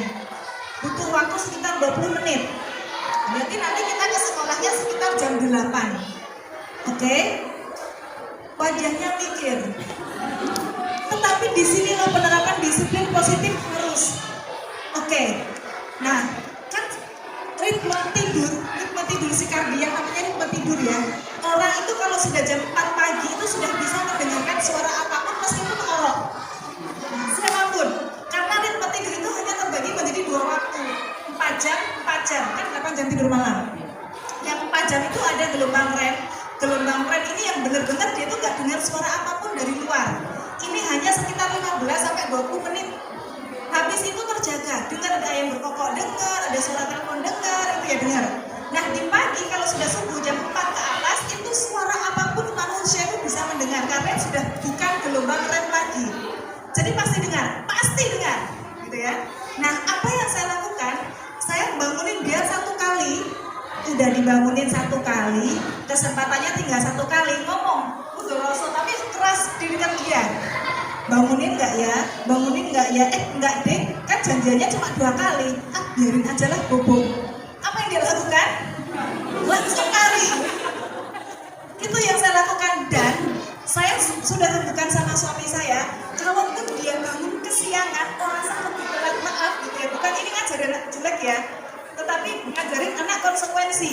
Nggak apa-apa, 1-2 kali telat. Saya kan, bunda tidak akan marah. Saya bilang begitu. Ini harus ditekankan, bunda tak akan marah, santai saja. Kamu bangun jam 8, kita berangkat 8:30, petertaan tulis.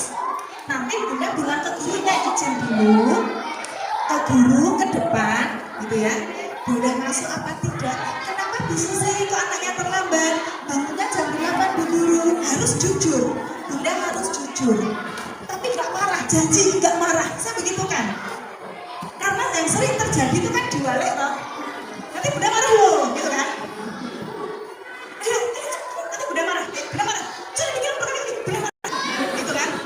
Tapi malah diwalek, bunda nggak marah. Resiko tanggung sendiri. Habis itu dibisik-bisikan. Dia mulai ada kekhawatiran, eustress. Kan stres itu kan nggak bagus. Tapi eustress itu stres yang bagus. Oh, stres yang bagus itu ada toh, ada. Stres yang menjadikan kita termotivasi menjadi lebih positif, namanya eustress. Nah, eustressnya dia karena ketakutan tadi aku hanya butuh 2 kali untuk dibangunkan. Dia yang dilakukan adalah baju kan dihanger ya, seragam setelah dihanger. Dia sudah ngambil pakaian dalam, dicantolkan di hanger itu, sudah kaos kakinya disiapkan, sudah jadwalnya sore, sudah menyiapkan botol minum. Oke, botol minum biasanya di sini saya lupa. Botol minum ya. Pokoknya itu semuanya sudah disiapkan sebelum dia itu tidur. Jadwal itu sudah semua, kaos kaki udah siap gitu ya, semuanya sudah siap. Masuk ke kamar mandi udah nenteng satu hanger itu isinya ya seragam sekolah, ada pakaian dalam, dibawa ke kamar mandi. Bismillah, terakhir saya lihat aurat anak saya itu TK. SD saya udah nggak pernah lihat auratnya lagi. SD udah nggak bisa mutu lagi, saya nggak boleh lihat lagi. Jadi sudah tertib sejak TK udah saya nggak boleh lihat. Bahkan ketika disunat saya pengen tahu orang disunat kayak mana gitu ya, kan kecil gitu ya, ngeri nggak gitu ya, nggak boleh. Meskipun dia masih TK.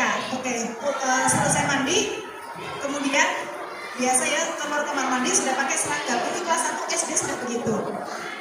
Tetapi jangan sekali-kali nggak tega, karena penerapan disiplin positif kalau kita nggak tega gagal.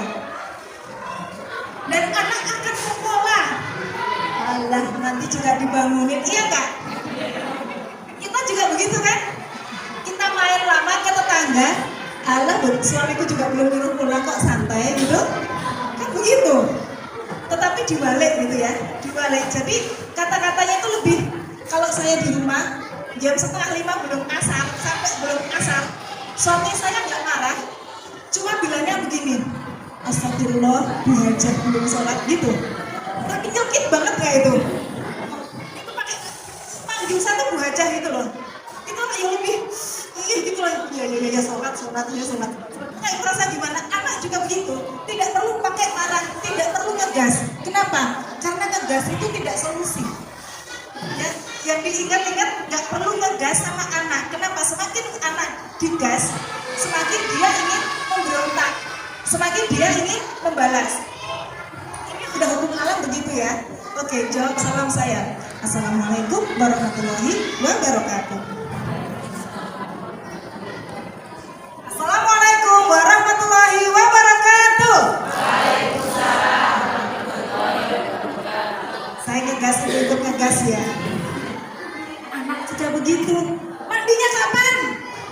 Kosek gitu kan? Nanti gitu kan? Ya sama, intinya sama. Kenapa? Karena otak reptilnya ada beberapa bagian otak. Ini namanya prefrontal cortex ya, untuk memutuskan, untuk berpikir, untuk membedakan baik dan buruk, untuk masa depan mau kayak gimana itu di sini, urusannya di sini. Kemudian ada otak kecil di sini. Oh, gambar otak kayak otak kecil gitu ya, di sini. Namanya otak reptil atau amigdala atau otak kecil. Fungsinya untuk mengatur emosi. Nanti ada lagi batang otak. Nah, mengatur emosi. Kenapa dinamakan otak reptil? Karena dia akan aktif ketika ya kayak binatang reptil gitu ya, ular diganggu, ada suara dia langsung siaga gitu kan. Binatang-binatang reptil akan seperti itu. Sama otak manusia, bagian sini otak kecil manusia, otak reptilnya ketika didetak dia akan merespon jadi waspada, antara waspada atau dia malah menjadi takut gitu ya. Waspadanya dalam bentuk kayak bekicot ini pura-pura gitu kan, ada orang, atau dia akan memberontak. Nah di sini makanya kalau pagi-pagi cepat makanya tidak anak juga hawanya akan seperti itu. Anak juga akan lebih cenderung membangkang ke orang tua. bayi lagi segini nih. Usia anak 6 bulan sampai 12 bulan ada yang namanya masa oral. Nah itu apa-apa dimasukkan ke mulut. Tadi saya pegang botol, kayak gitu. Nanti dikasih kertas, masukin mulut. Dikasih buku, masukin mulut. Dikasih botol, gelas, aqua, masukin ke mulut. Begitu kan ya? Ini masa oral. Dan kalau diambil, direbut secara serta-merta, ini akan menjadikan potensi anak kita menjadi pembangkang. Tukang ngeyel. Seperti itu ya. Ternyata anak yang suka ngeyel sama orang tuanya, suka membangkang, bisa jadi dulu ketika dia masa oral, dia sering direbut oleh orang tuanya. Amara, cici, kakak, bahaya, kayak gitu. Tanpa dikasih pengalihan dulu. Nah ini juga kok anakku begitu ya. Nah ketemu ya. Karena anak adalah cermin. Pengen tahu bisa orangnya kayak gimana? Lihat anaknya. Pengen tahu Bu Susi kayak gimana? Lihat anak saya. Ya begitu, ya itu aslinya. Aslinya. Kalau sekarang saya sedang tidak asli. Sekarang saya sedang tidak asli. Ya, ini sekarang saya sedang berperan sebagai profesional. Ada kalanya saya berperan sebagai istri. Mas, ampun, oke. Ada saatnya begitu. Ada saatnya berperan sebagai anak. Dulu apalah gitu kalau pas pulang ke Jogja gitu. Ada kalanya peran sebagai ibu. Ya. Tetapi anak bisa merasakan. Anak bisa merasakan sesungguhnya orang tua itu seperti apa. Anak saya waktu kelas 1 ya, 7 tahun. Tanya ke saya, ini sama. Dulu waktu dia 7 tahun, tanya ke saya, Bunda udah pernah nabrakin mobil belum? Udah. Kenapa? Ayah marah nggak? Nggak. Emang kenapa? Enak ya punya suami kayak ayah. Dia bilang gitu 7 tahun. Mungkin putra putri bapak ibu juga sudah berpikir begitu. Tidak marah, terus dia bilang enak ya punya suami kayak ayah. Bisa dibayangkan kalau waktu itu suami saya marah dan saya menjawab, ya marah lah itu kan mobil dagangan, kan dijual nanti gak jadi banding kalau lecet, lecet kan mahal.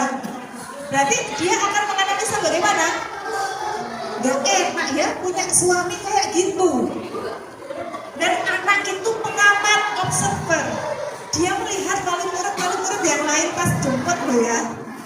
Saya pernah di sini kalau jemput temennya ikut manggilin, nah dijemput kan bundamu gitu kan, muridnya juga gitu kan. Murid di sini itu pernah gituin saya, nah enak dia punya bunda kayak bundamu. Saya nggak tahu bundanya dia kayak gimana di rumah, saya nggak tahu. Tetapi anak begitu, bayangkan dibanding gimana rasanya? Dia mesti kalah begitu, mau kalah tidak? Fastabiqul khairat ya, berlomba-lomba dalam kebaikan menjadi seorang ayah, kebaikan menjadi seorang ibu. Kenapa? Anak itu akan membandingkan kita juga kepada ibu-ibu yang lain. Anak-anak itu begitu. Kemudian lanjut ya, pertanyaan anak saya waktu itu, lanjut, terus ayah bilang apa? Gitu ya, saya tuh tahu kenapa dia tanya begitu, karena waktu itu umurnya 7 tahun. Saya bilang, berapa mobil lecet, saya penting bojone ora lecet. Suami saya memang bilangnya begitu. Terus kata anak saya, dia komennya begini, ayah benar-benar orang yang sabar. 7 tahun bu, benar 7 tahun. Jadi anak-anak bisa seperti itu. Apa yang terbayang di otak anak, di pikiran anak, kalau perilaku kita menunjukkan perilaku yang tidak baik. Kenapa? Karena anak itu tahu kita itu marah karena nafsu atau kita sedang mendidik karena sayang. Anak bisa membedakan. Saya yakin itu. Kenapa? Saya sudah survei ke anak-anak juga. Anak-anak ya usianya 7, 8, 9 tahun saya survei. Saya punya murid. Saya survei. Kalau orang tua melarang menggunakan HP itu tandanya apa? Ada yang bilang, iya ibu tuh marah-marah kalau aku gak boleh main HP, tapi itu HP yang terus kok. Tapi aku tuh gak boleh main HP, anaknya masih kecil.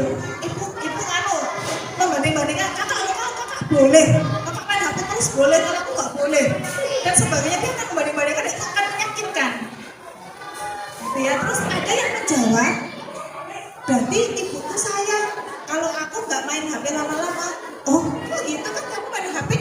nggak boleh. Iya, kan kalau lama-lama aku bisa yang nggak sehat, aku bisa kecanduan. Berarti ibuku nggak mau aku tuh kecanduan. Ada anak yang menganalisa begitu. Hasil analisa anak itu tergantung bagaimana perilaku kita ke dia. Bapak Ibu, usia pernikahan saya 18 tahun. Bismillah, atas izin Allah, sampai saat ini, sampai hari ini saya masih makan sepiring berdua sama suami. Bismillah. Semoga Allah istiqomahkan. Pas saya ngambek, saya mantel sama suami saya, mantel banget, masih makan sepiring berdua. Terus anak saya waktu itu masih TK, dia nanya, Bunda marah kok sama ayah? Dijawab nggak Bu kalau kayak gitu? Ya harus jujur kan ya. Saya jujur, saya iya, Bunda lagi sebel banget sama ayah. Tadinya saya tanya, sebelum saya jawab saya tanya lagi, emang kenapa? Dari tadi Bunda sama ayah nggak ngobrol, cuma mak. Iya, Bunda lagi sebel banget sama ayah, sebel banget sama ayah. Gitu. Value-nya apa? Value yang dia dapat kalau saya seperti itu. Kira-kira apa yang dianalisa anak TK dengan kejadian itu? Marah gitu. Oh, lagi marah gitu. Kira-kira apa? Value yang ingin saya tanamkan ke dia adalah saya marah dengan elegan. Meskipun saya marah, saya tidak yang gitu juga. Itu ya, saya makan biasa, tidak ngobrol, tetap sepiring berdua. Tapi kalau kayak ngobrolnya udah makan, iya Bunda sedang marah. Kadang-kadang saya sampaikan begini cara marahnya Bunda. Marahnya tidak harus diekspresikan dengan apa? Ngamuk-ngamuk, apalagi serangan fajar di pagi hari, anak mau sekolah, dia mau anak, nah kemarin kita di mana basinya? Tuh kan udah dibilangin harus di tempatnya, gitu ya. Itu nanti yang membuat mood anak buruk, ya, jelek, bad mood. Yang jadi korban siapa? Gurunya. Ya Allah. Sedih banget gak Bu Reni? Kok gak apa-apa aja ya? Konsentrasi anak itu hanya 20 menit loh. Itu yang gak dimarah-marahin dari rumah. Itu 20 menit gak TK guru itu udah bagus. Dan ditambah diracuni gitu ya. Orang tuanya toksik, maunya perfeksionis. Begini, harus bisa begini, pakai baju rapi rasa benaknya, nganggo sepatu sing satset. Allah, ada perkembangan motorik. Tadi afektif, kemudian ada motorik kasar dan motorik halus. Ini tergantung bagaimana kita melatihnya. Kemudian aspek perkembangan yang ketiga, aspek perkembangan kognitif. Kecerdasan ya, ketiga kognitif. Dan kecerdasan di anak-anak itu masih lambat. Kalau anak-anak laki-laki sama perempuan cepat pinter yang mana? Perempuan. Ya Bapak? Oh gitu ya? Pinter yang perempuan? Iya. Selama dia masih di bawah kelas 3 SMP. Kenapa? Karena kognitif anak perempuan itu lebih pesat dibandingkan anak laki-laki. Kognitif, emosional, afektif, anak perempuan itu pesat. Kalau laki-laki yang pesat fisiknya. Tetapi kalau udah kelas 3 SMP ke atas sampai sekarang, itu kecerdasan kognitifnya lebih pesat laki-laki. Makanya bapak-bapak kalau dikasih tahu begini langsung mudeng. Ibu-ibu masih loading Pak. Iya, emang begitu. Kenapa kalau SMK itu yang juara laki-laki, kalau kuliah yang IP-nya tinggi laki-laki kan, yang pintar presentasi yang laki-laki dong. Karena kognitifnya lebih cepat, sedangkan perempuan melambat di remaja sekitar SMP kelas 2-an, tergantung anaknya. Baperan kalau udah SMP. Nah ini anak perempuan di sini pesat-pesatnya. Kemudian yang ketiga, perkembangan sosial. Ini perlu dipersiapkan anak ketika mau masuk SD. Bagaimana dia tidak malu-malu izin kepada gurunya. Ini kesalahan, saya pernah melakukan kesalahan ini ya. Dulu saya sering ngambek sama anak saya yang nomor 2. Dia malu, mau bilang ke toilet malu. Jadi saya belajar psikologi itu udah punya anak 2 ibu bapak. Anak 2 usia 2 tahun sama 4 tahun saya baru kuliah psikologi. Sebelumnya saya orang pariwisata, jurusan pariwisata perhotelan, masakan kuliner, masakan banget sama yang sekarang. Nah, saya sering marah. Dan alhasil apa yang terjadi kalau udah kebacot gitu ya, anak saya menjadi anak yang pemalu. Menjadi pemalu. Kebacot terus jadi pemalu mau diapakan lagi gitu kan. Terus apa yang saya lakukan? Dia pemalu, tetapi saya motivasinya tidak apa-apa kamu pemalu. Malu sebagian dari iman, tapi kamu pemberani. Kamu bukan penakut. Lah udah kebacot, dibentuk begitu. Saya yang salah. Kemudian ketika terjadi kesalahan pengasuhan, yang kita lakukan pertama adalah meminta maaf. Maaf, dulu bunda seperti ini. Tak kasih tahu ya, ini saya ngobrol sama dia kelas 2 SD dulu. Anak yang diasuh dengan cara begini jadinya seperti ini. Anak yang diasuh dengan cara begini jadinya seperti ini. Dulu bunda salah mengasuh kamu sampai kamu usia 5 tahun.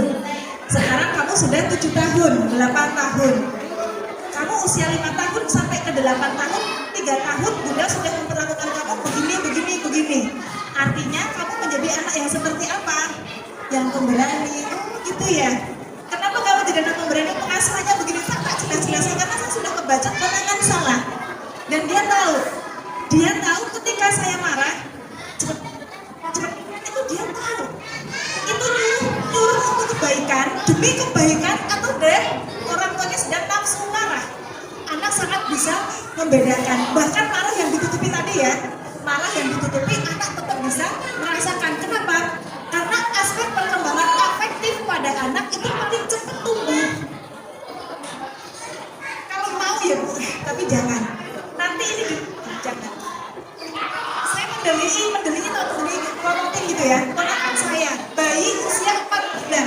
Saya mendelihi gini. Dia mulutnya gini. Mau nangis. Terus saya nggak jadi. Saya bawa ini ya. Dia nggak jadi nangis. Ini menunjukkan afektif anak itu sangat peka. Cepet dong neneknya loh, cepet dong. Ibu mau gini, belum sholat gini loh, cepet dong. Kamu lama banget sih ngapain, weh. Kapan boboknya, malah nggak boleh bobok karena aspek afektif.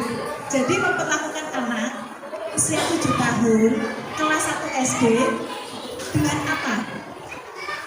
Dengan kelembutan atau dengan ketegasan? Tegas itu relatif ya. Ya tegas untuk menerapkan disiplin positif, oke. Tetapi nggak perlu pakai tegas. Saya tak minum dulu izin. Bapak Ibu sambil disambil.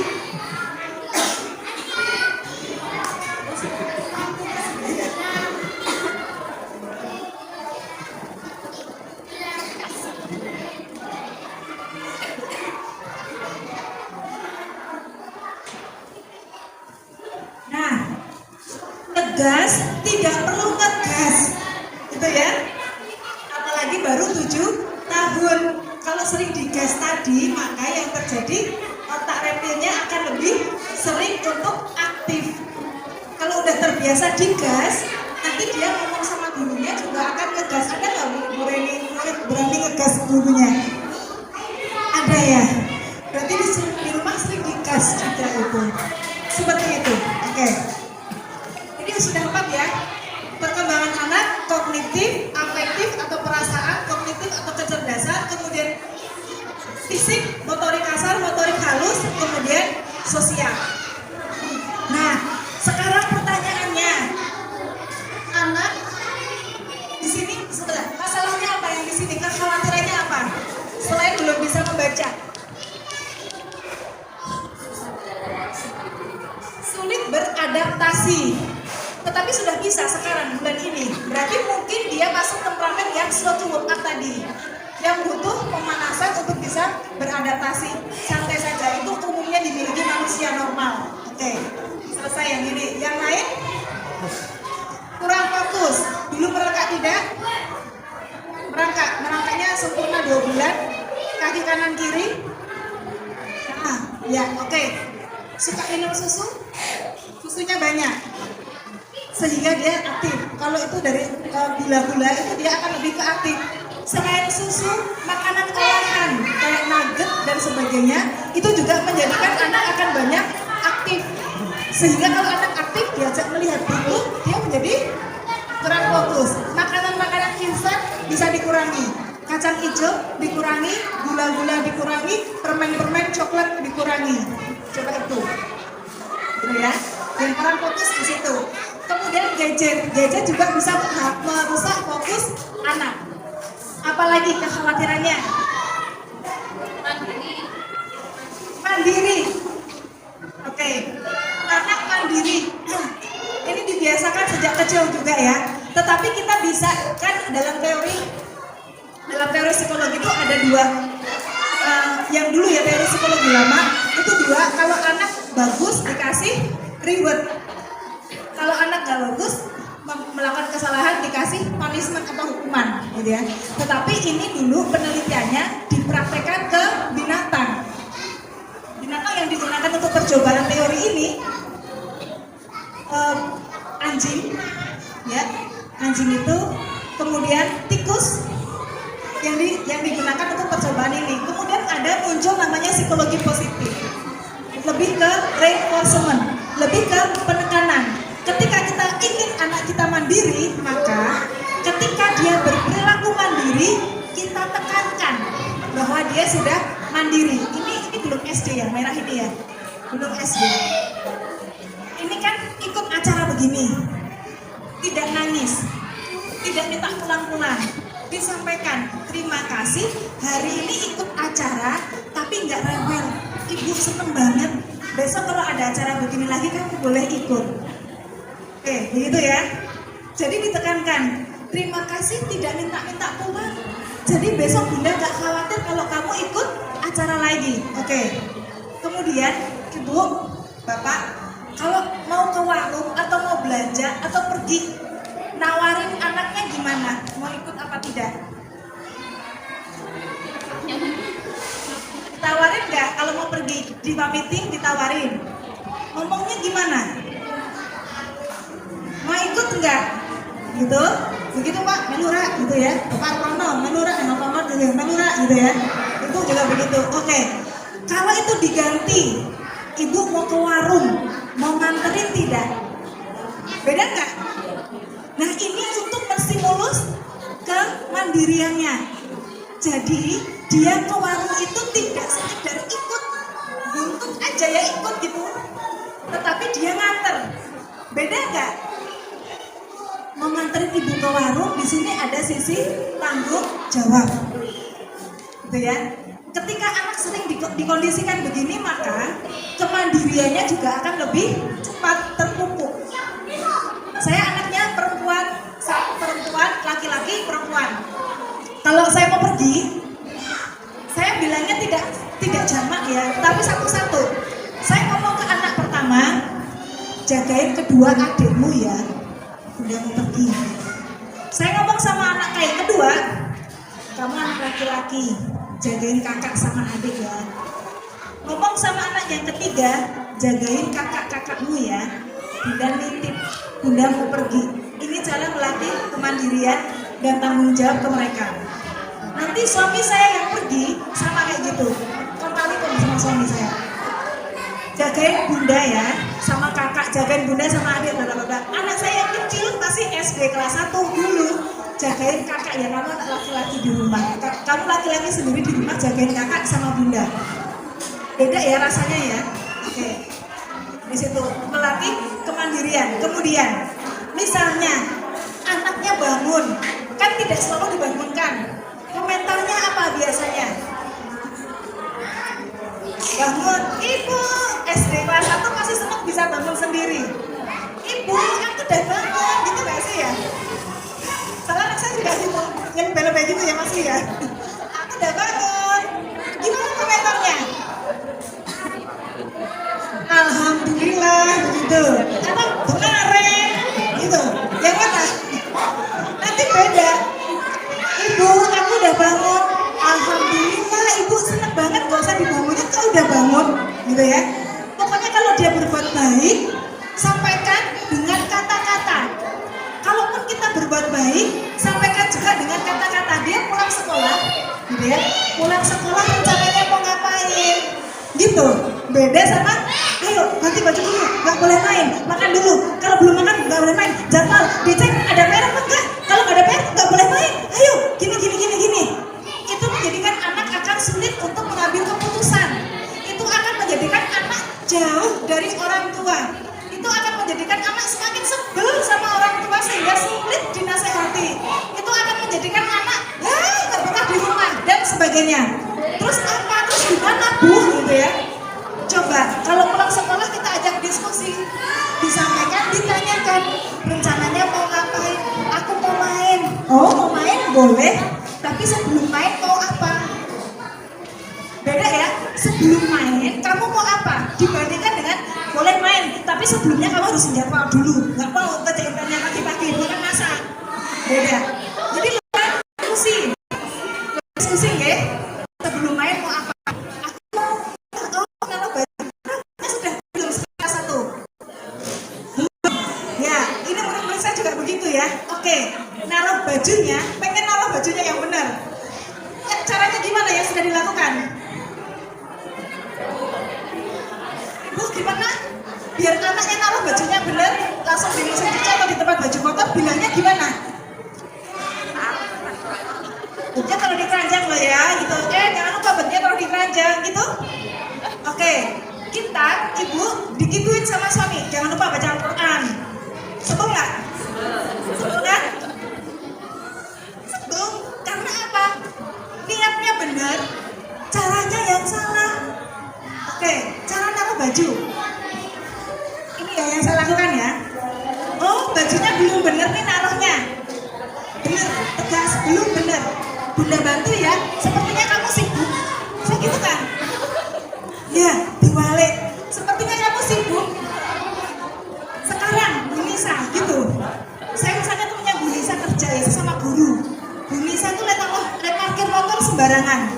Bu Nisa, maaf, tak lurus ke ya, sepertinya tadi jenengan buru-buru. Padahal tidak buru-buru, jenisnya watot naruh. Rasanya gimana? Sepertinya jenengan tadi agak buru-buru. Enak nggak sama saya? Jadi nggak enak kan? Ya, dipikir begitu. Sepertinya kamu sibuk. Aku nggak sibuk kok Bunda. Nggak apa-apa Bunda yang naruhkan. Saya gitu kan. Besok lagi masih begitu lagi. Ini anak saya masih begitu lagi. Oh, belum naruh baju kotor lagi di tempatnya. Masih sibuk ya? Ya udah Bunda bantu. Nggak enak. Iya Bun, yang terakhir besok enggak deh. Makasih ya Bun. Ya nggak apa-apa. Ya, saya penting nggak ngegas ya. Oh, ya udah nggak apa-apa. Terus besok ditaruh di kalau tempat kami langsung mesin cuci ya. Terus dia naruh di mesin cuci. Masya Allah, padahal Bunda masih pengen mau nolongin, kok udah taruh di situ, kamu gimana sih? Pahalanya Bunda jadi diambil kamu dong, naruh baju di tempat kotor. Beda nggak? Jadi dia akan lebih semangat, pahalanya buat aku gitu ya. Ya pahala kebaikannya diambil kamu deh. Oke, nggak perlu ngegas. Naruh sepatunya sembarangan toh? Masih sembarangan? Masih. Belum mau jadwal? Itu, belum mau jadwal. Sudah mau jadwal sendiri, baca buku, masukkan di tas. Sudah dilakukan sendiri? Sudah, sip.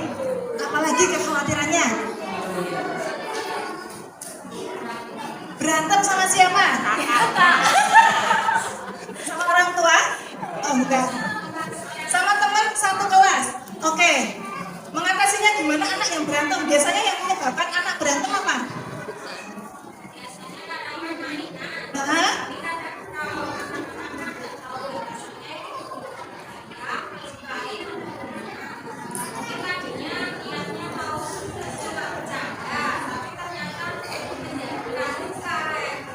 oh, kebablasan mainannya, niatnya bercanda. Oke. Di sini kalau yang kasus yang begini anak diajarkan asertif. Asertif itu assertiveness kemampuan, ya ini kemampuan, ini skill ya, dan ini kalau manusia ini pada asertif insya Allah tidak mengalami gangguan jiwa, insya Allah sehat mentalnya, insya Allah. Tapi sulit ya, asertif itu mengungkapkan apa yang dia mau dengan cara yang baik. Contohnya gimana? Tadi itu contoh asertif saya. Kalau kamu masih sibuk ya, oke, Bunda bantu naruh di mesin cuci. Tapi besok lagi taruh sendiri ya, gitu ya. Itu asertif. Jadi kan kayak gitu loh yang diajak ngomong. Oke. Kemudian ada lagi asertif tadi, disampaikan aku nggak suka dipukul keras-keras, ya. Anak diajarin begitu. Aku tidak suka dipukul keras-keras. Kamu kalau dorong jangan yang kenceng-kenceng dong. Diajarin begitu, diajarin berani menyampaikan apa yang dia rasakan. Terus temannya ngeyel, gitu. Masih juga dorongnya keras. Kamu juga dorong. Anaknya mau diajari yang mana? Ini ada value ya. Mau diajari balas atau mau diajari Allah yang membalas? Yang mana? Ini value masing-masing orang beda ya, masing-masing keluarga beda. Bebas. Mau yang mana? Kalau didikan bapak saya balas nih. Bapak saya tentara balas gitu ya. Bapak saya bilang kalau tentara itu prinsipnya daripada membunuh, daripada dibunuh lebih baik membunuh. Ternyata begitu kalau perang tadi. Oke, diajarin begitu.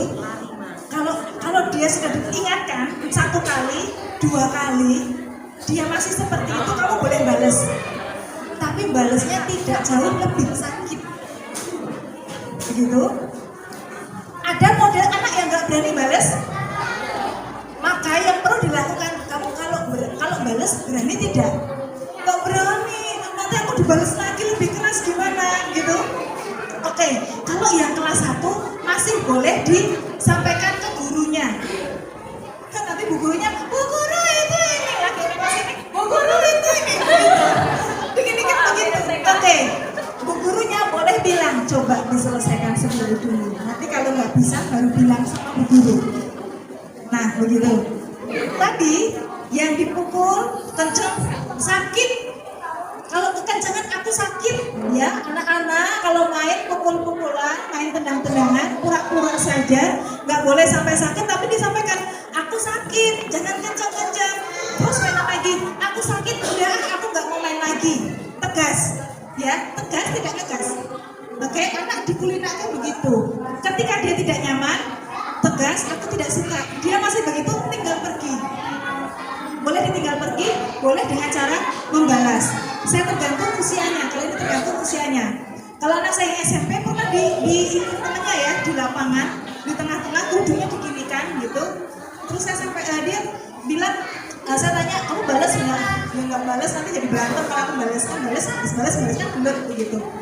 Tapi saya bilang, kalau bukan kamu yang memulai, kamu nggak apa-apa balas, sekedar untuk bela diri. Membela diri, nanti kalau ditanya kronologisnya bagaimana saya dipukul, saya hanya membela diri, tapi harus diingatkan dulu dengan lisan. Gak mau sakit, jangan. Masih juga jabat, jangan sakit gitu ya. Aku balas loh gitu ya. Tapi jangan cuma gertak aja, aku balas loh. Ya udah balas lah gitu. Nanti bunda kalau dipanggil ke sekolah, bunda akan menyampaikan, mbak ini membela diri. Itu boleh membela diri buat anak apa? Anak nggak stres kalau di sekolah takut. Nanti jangan-jangan digituin sama temanku, jangan-jangan digituin. Jadi kalau sekolah kenapa temennya nakal? Begitu biasanya kelas 1. Sampaikan, bilang. Bagus-bagus kalau dia bisa menyelesaikan sendiri. Kalau dia bisa menyelesaikan sendiri, sip. Berani bilang sip. Tadi sepertinya kamu diginiin sama temenmu, terus kamu nggak bilang sama Burani, kamu bilang jangan sakit, aku nggak mau. Itu sip. Orang tuanya juga begitu, bu aku tadi dipukul begini, tapi aku nggak nangis loh. Oh ya, kamu hebat, sudah mulai ada kemajuan. Nah, ada kemajuannya disampaikan, bilang ya, kalau tidak nyaman bilang, seperti itu. Apalagi kekhawatirannya? Aduh, ada lagi?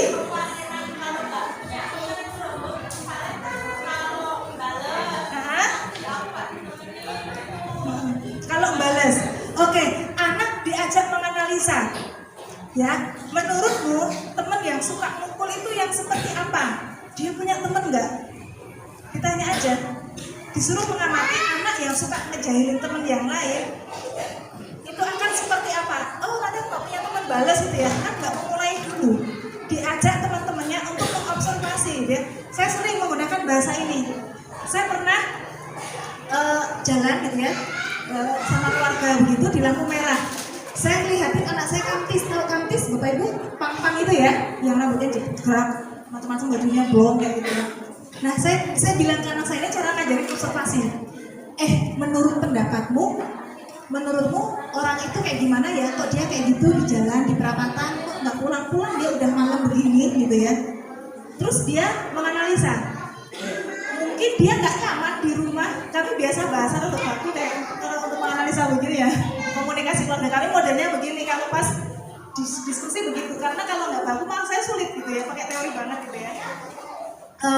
Menurutmu gimana? Mungkin dia nggak nyaman sama ibunya, mungkin ibunya suka ngomel-ngomel, jadi dia lebih suka di jalan, gitu ya. Seperti itu. Oh begitu ya, benar juga, bisa jadi. Terus bilang, mungkin itu yang gede, yang sudah lebih gede, mungkin dia kurang kasih sayang sehingga dia nggak nyaman di rumah. Terus yang tengah, yang laki-laki itu bilang, mungkin orang tuanya juga nggak di rumah, orang tuanya pada sibuk kerja, jadi di rumah nggak ada siapa-siapa. Nah, saya sampaikan analisa kalian. Bisa jadi benar semua, karena kita tidak tahu. Diajak menganalisa, jadi nanti ketika melihat temannya yang seperti itu, yang tidak sesuai dengan norma, ya gitu bahasanya tidak sesuai dengan norma, dia akan menganalisa. Dan analisanya itu, karena kan analisanya kan realistis begitu ya, nanti dia akan menjadi lebih percaya diri. Kenapa? Kalau dia memang jahil sama temannya, dia berpotensi nggak punya teman. Jadi dia yang nggak punya teman, bukannya aku, gitu loh. Santai saja. Nah, kemudian anak diajak menganalisa temennya, perilaku temennya yang suka kusil. Contohnya gimana?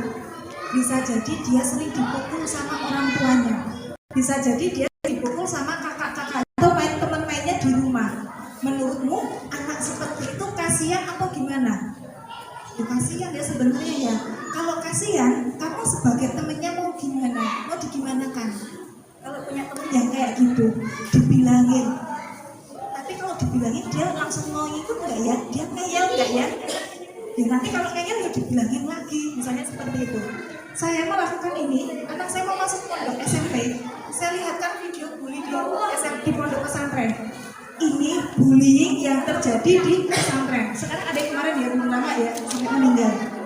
Saya sampaikan, kalau kamu melihat ini, apa yang akan dilakukan ini boleh disampaikan ke anak SD. Misalnya dipukul-pukul, kamu melihat temanmu dipukul temannya, apa yang kamu lakukan? Kalau kamu yang dipukul, apa yang kamu lakukan? Atau kalau kamu ingin memukul karena membalas gitu ya, setelah itu apa yang kamu lakukan? Diajak diskusi. Kalau cuma melihat, kalau itu nanti ya didiamin aja, yang penting kan aku nggak mukul. Kamu nggak kasihan melihat temanmu dipukuli seperti itu, kemudian kamu diam. Diajari empati. Kamu bisa melaporkan ini kepada gurunya, misalnya begitu. Atau kalau kamu yang menjadi korban yang dibegitukan, apa yang bisa dilakukan? Aku nggak berani balas. Kalau nggak berani membalas, kamu bisa berteriak. Kamu bisa berteriak agar apa? Agar orang-orang di sekitarmu bisa menolongmu. Kalau kamu tidak cukup berani untuk membalas, atau kamu aku nggak berani, pokoknya nggak berani itu ya. Disampaikan, kamu boleh minta tolong, jangan, itu disampaikan. Jadi biar dia tenang. Kenapa? Di sekolah toh banyak teman. Di sekolah ada gurunya. Di sekolah ada teman-teman lainnya. Di sekolah ada kakak kelasnya. Jadi kekhawatiran dia takut sekolah karena temannya yang usir itu akan lebih tertepis. Yang penting anak diajari untuk aktif. Aktif melindungi diri dengan cara banyak alternatifnya. Tolong, aku nggak mau digitukan. Aku nggak suka digitukan. Ya, diajari seperti itu. Ada lagi kekhawatiran apa lagi? Pelajarannya banyak, iya ya. Gimana lagi ya malu kayak gini ya? Karena kurikulum ya. Pelajarannya ya, yang banyak kayak gitu ya. Terus gimana gitu ya? Nah, di otak anak itu ada dua yang dia pikirkan. Satu main, satunya lagi orang tua. Tidak ada kamus belajar di otak anak itu. Nah, iya saya disuruh belajar nggak mau begitu loh. Wangel banget, iya. Karena tidak ada kamus belajar di otak anak. Lah gimana sudah sekolah kok nggak belajar begitu? Oke, kita ajak dengan metode belajar yang menyenangkan. Oke ya, ini bahasa diskusi. Semuanya kembali ke diskusi. Saya tanya anak saya waktu itu, mau SD 7 tahun, kamu mau jadi apa? Cita-citanya, rencananya mau ngapain? Besok kalau udah besar, aku mau jadi chef. Kenapa jadi chef gitu ya?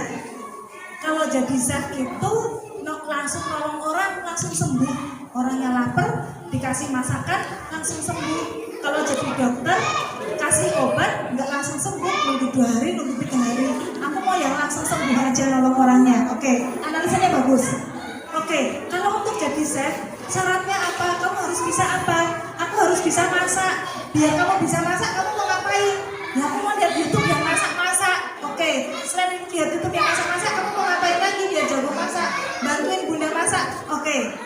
Selain termasak, selain latihan masak dari sekarang, apalagi yang harus bisa dibisain oleh chef itu?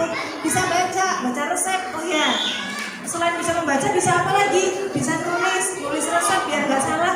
Oke, kamu mau belajar yang mana dulu? Nek masak, kita udah punya masakan, gitu kan? Lihat YouTube, kayaknya nggak asik kan, kita lagi asik. Waktu itu saya begitu. Berarti yang mana? Yang belajar nulis. Oke, kita belajar nulis, ya. Kita menulis. Nulisnya tidak duduk rapi, pakai kertas, pakai pensil, tidak. Itu menjenuhkan. Kalau di rumah ya, beda dengan di sekolahan. Oke, kita ambil spidol, tebak-tebakan. Oke, chef, ibu pesan soto 3. Itu belajarnya, bukan belajar kayak yang di sekolahan. Di sekolah sudah cukup lelah. Chef, panggil dia chef, ya. Chef, pesan nasi goreng 2. Kan nanti dia kan belajar nulis, belajar matematika. Nasi goreng 2, tambah 1 deng chef. Dia tambah 1. Jadi berapa chef? Gitu. Chef, pesan apa lagi? Misalnya ayam goreng. Chef, geprek kan sulit ya. Chef, pesan ayam geprek. Itu cara belajarnya begitu.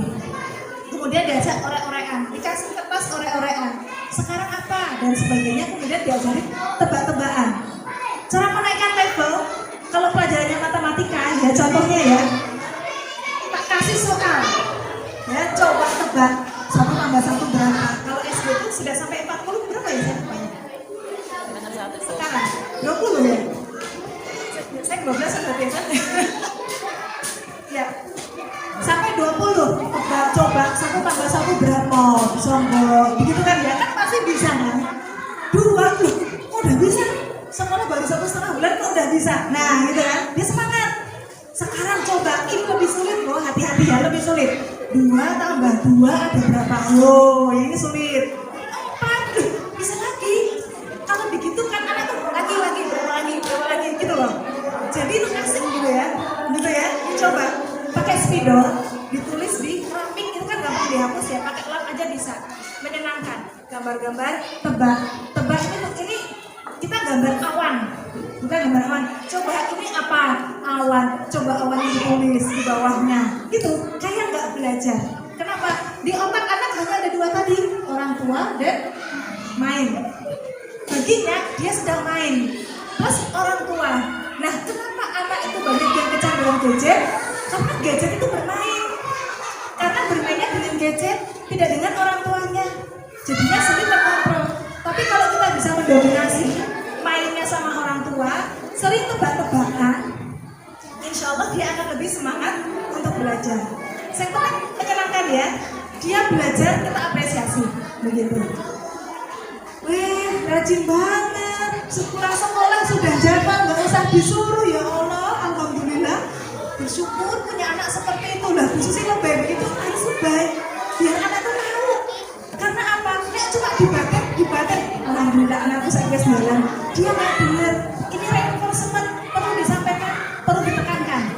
Semakin sering kita tekankan bahwa dia berbuat baik, itu akan menjadi pola, akan menjadi value yang disimpan di otaknya. Akan menjadi karakternya. Begitu Bapak Ibu yang dirahmati Allah.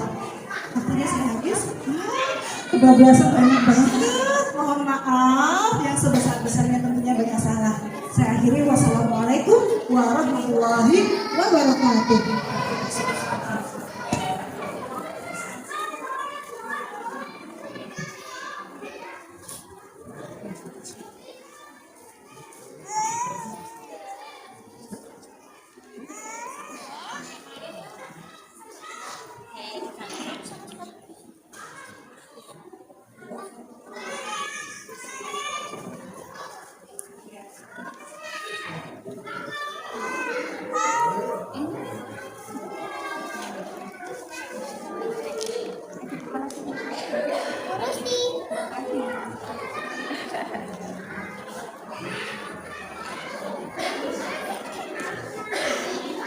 Jazakumullah khairan katsiran pada Bunda Susi yang sudah begitu banyak menyampaikan tips bagaimana seharusnya kita menanggulangi kekhawatiran Bunda ataupun ayah Bunda dalam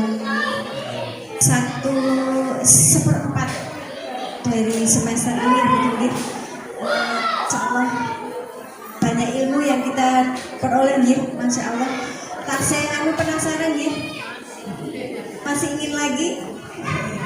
Insyaallah agenda kita tiap bulannya akan tetap insyaallah kita laksanakan ya, Bunda Ayanda. Insyaallah pada pekan ke pekan 2 ya, insyaallah pekan 2 bulan Oktober insyaallah agenda ini akan kita lakukan kembali begitu. Monggo yang ayah bunda pada kesempatan ini belum rawuh dipun ajak nih agar lebih banyak ilmu lagi dan juga banyak teman lagi begitu, sehingga usaha yang kita lakukan akan dapat berjalan bersama begitu, karena memang agenda ataupun mungkin program dari sekolah itu tidak akan dapat berjalan begitu nggih tanpa adanya kerjasama antara sekolah dengan ayah bunda begitu. Ada yang mau disampaikan kembali mumpung Bunda Susi masih di sini, atau nanti mungkin ya Bunda ya, kalau ada sesuatu yang ingin ayah bunda sampaikan mungkin 4 kata begitu insyaallah masih sedia nggih.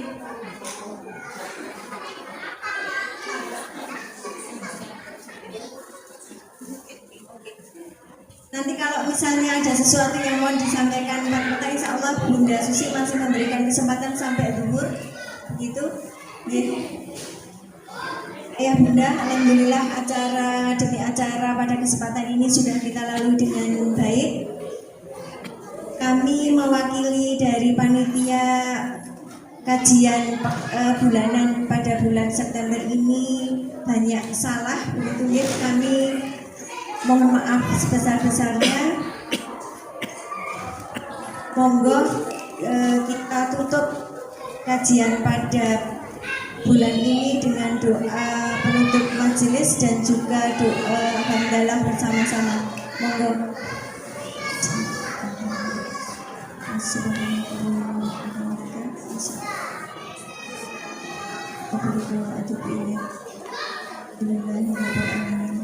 Saya akhiri. Wassalamualaikum warahmatullahi wabarakatuh.